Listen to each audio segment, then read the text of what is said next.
ကဲဒါကတော့ကျွန်တော်ဖိုတယ်လေးပဲဖြစ်ပါတယ်ဟိုကျွန်တော်လုံးနေတဲ့ဖိုတယ်လေးပေါ့ဒီဓာတ်လေးကောင်း weight တော်ပါရနော်တော်နဲ့2ယောက်လောက်မှာသူတို့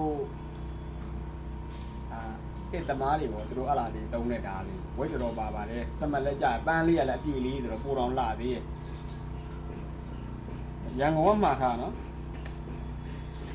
ရန်ကုန်ကလားလို့ပဲဘိုင်ပါလည်းပြန်ကြည့်အောင်နောက်ထပ်မှာထားတဲ့အကိုကြီးနှစ်ချောင်းလောက်ပြပါဆိုတဲ့ကိုကြီးဒါမျိုးစင်ပြေတယ်မလားအဲ့ကိုကြီးပဲတစ်ခါတည်းကြည့်အောင်ပြရတယ်ဝိတ်တော်ပါတယ်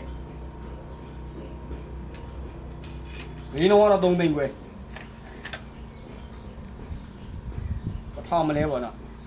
ဟိုလက်လေးထိမ့်ပြရတယ်ကျွန်တော်ဝုကြိုင်နေတာကို့ဘာသူလုပ်ပြီးတော့ကြိုင်သူကဒီပုံစံလေးလုပ်ပြီးပါဆိုတာတော့ပြီးတော့ကို့အောင်ကြိုင်ကြိုက်တယ်လို့ကြည့်နော်ဒါကတော့ကျိုးပတ်အောင်မကျိုးမပတ်ရသေးဒီကောင်လေးကနိုင်လိုလေးနဲ့ဒါမိုးလေးပတ်အောင်မပြီးသွားလို့ရှင်တော့ကျွန်တော်နီးလောက်တော့လာမှာ